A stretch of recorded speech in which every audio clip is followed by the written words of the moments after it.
Study में बच्चों आज व्यवसाय में लेकर के एक चैप्टर आया हूँ मैं, जिसमें सबसे पहले आया हूँ व्यवसाय का अर्थ। व्यवसाय का अर्थ समझ लीजिए। इसके दो अर्थ हैं, एक छोटा एक बड़ा, जिसे संकुचित और विस्तृत बोलते हैं हिंदी में। कि वस्तुओं और सेवाओं का उत्पादन करने के पश्चात उन्हें उपभोक्ता तक पहुँचाने के लिए जितनी भी क्रियाएँ की जाती हैं उन्हें हम क्या कहते हैं, व्यवसाय कहते हैं। ठीक है ना। और जैसे परिवहन करना, मतलब माल को एक स्थान से दूसरे स्थान तक ले जाना, ये भी तो व्यवसाय है। संदेशवाहन, अपनी बातों को दूसरे व्यक्ति तक पहुंचाना, ये भी तो व्यवसाय है। बीमा, बीमा के अंतर्गत रिस्क जोखिम को दूसरे व्यक्ति पर डालना, उसके लिए प्रीमियम देना, ये भी तो बिजनेस है। भंडार गृह, स्टोरेज करना, बैंकिंग आदि। अब बात करते हैं इसकी परिभाषा की। परिभाषा बहुत सारे विद्वानों ने अलग अलग दी है, तो मैं डॉक्टर WR श्रृंगल की, WR श्रृंगर, SHERIGAL, वे समस्त क्रियाएं जो वस्तुओं और सेवाओं के उत्पादन एवं विक्रय के लिए की जाती हैं व्यवसाय कहलाती हैं। कि वो सारी क्रियाएं जो इन वस्तुओं को क्रय विक्रय करने के लिए की जाती हैं वो सभी व्यवसाय के अंतर्गत आती हैं। ध्यान रहेगी इसकी परिभाषा। अब इसके बाद आते हैं कि सर इसकी विशेषताएं बताइए। तो व्यवसाय की विशेषता निम्न प्रकार हैं। नंबर 1, आर्थिक क्रिया। व्यावसायिक आर्थिक क्रिया पैसे से संबंधित क्रिया है कि नहीं है? क्या पैसे संबंधित नहीं होती तो अनार्थिक में चली जाती। तो पहली विशेषता तो यही हो गई इसकी कि यह एक आर्थिक क्रिया है। कि व्यवसाय के अंतर्गत केवल आर्थिक क्रियाओं को ही शामिल किया जाता है। आर्थिक क्रियाओं का तात्पर्य मानव सेवाओं के आदान प्रदान द्वारा धन प्राप्ति से है। दुकानदार यदि वस्तुओं और सेवाओं का हस्तांतरण करना, ठीक है ना। हाँ, दुकानदार आदि। दुकानदार क्या करता है? माल को बेचता है, पैसा लेता है, तो वो क्या है? बिजनेस है। नंबर 2, वस्तुओं और सेवाओं का हस्तांतरण। इसमें वस्तुओं और सेवाओं का आदान प्रदान होना चाहिए। हस्तांतरण का मतलब क्या है? यहाँ पर तुम ये भी लिख सकते हो, वस्तुओं और सेवाओं का आदान प्रदान। कि व्यवसाय की ये दूसरी विशेषता है कि व्यवसाय के लिए वस्तुओं और सेवाओं का आदान प्रदान या हस्तांतरण अति आवश्यक है। इसका अभिप्राय यह है कि यदि कोई व्यक्ति स्वयं के उपभोग के लिए किसी वस्तु या सेवा का क्रय करता है तो वह क्रिया व्यवसाय नहीं कहलाएगी। समझ गए? इसका अभिप्राय यह है, यदि कोई व्यक्ति अपने लिए कोई वस्तु खरीद के लाता है तो वह क्या कहलाएगा? व्यवसाय नहीं कहलाएगा। मतलब इसमें क्रय भी होना चाहिए और विक्रय भी होना, मतलब वस्तु खरीद ली फिर उसे बेच देना, यही क्या कहलाता है? व्यवसाय कहलाता है। नंबर 3 बेटा, व्यवहारों में निरंतरता। व्यवहारों में निरंतरता का मतलब होता है कि आदान प्रदान चलता रहना चाहिए, बंद नहीं हो जाना चाहिए।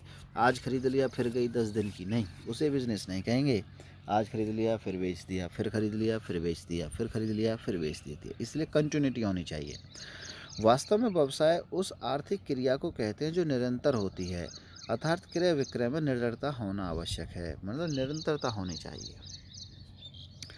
अब बेटा दूसरा क्वेश्चन आज का उठता है कि पेशे से क्या अभिप्राय और इसकी विशेषताओं का वर्णन कीजिए।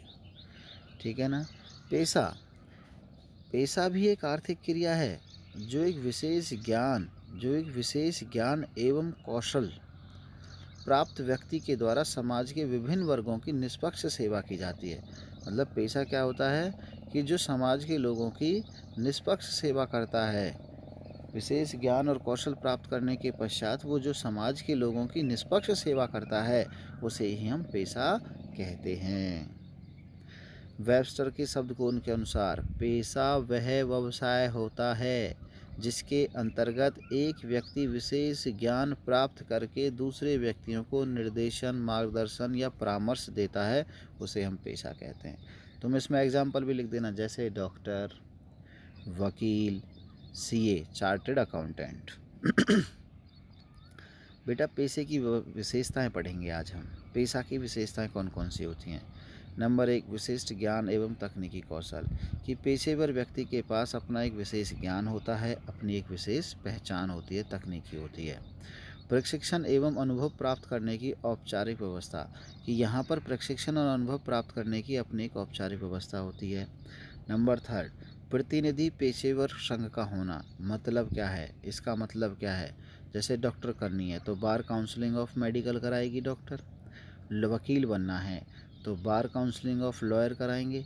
चार्टर्ड करना है, bar counselling of CA। Chartered accountant कराते हैं। आचार संहिता का मतलब होता है कोड ऑफ कंडक्ट, मतलब उन्हें अपने नियमों के आधार पर चलना पड़ता है।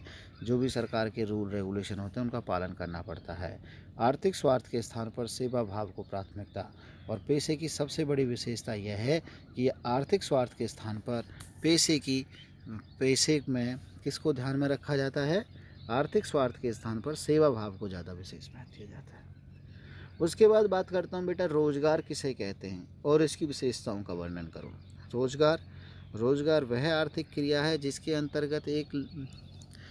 अंतर्गत व्यक्ति दूसरों के लिए काम करते हैं तथा उसके फलस्वरूप पारिश्रमिक का मतलब होता है सैलरी प्राप्त करते हैं।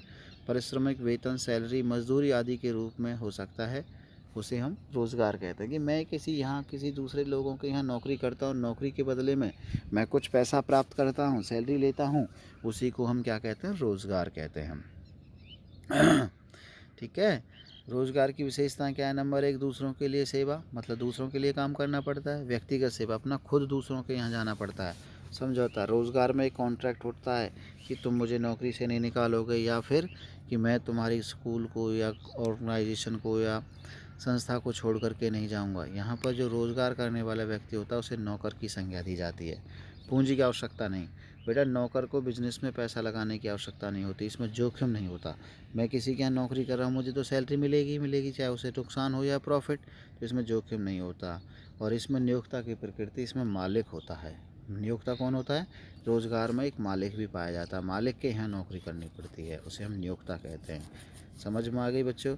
तो आज के टॉपिक में तुमने बिजनेस स्टडी में ये 3 चीज़ ही याद करनी है, लिखनी है, और मेरे पास फिर रिटर्न में व्हाट्सअप करनी है। ये हिंदी मीडियम वालों की वीडियो है।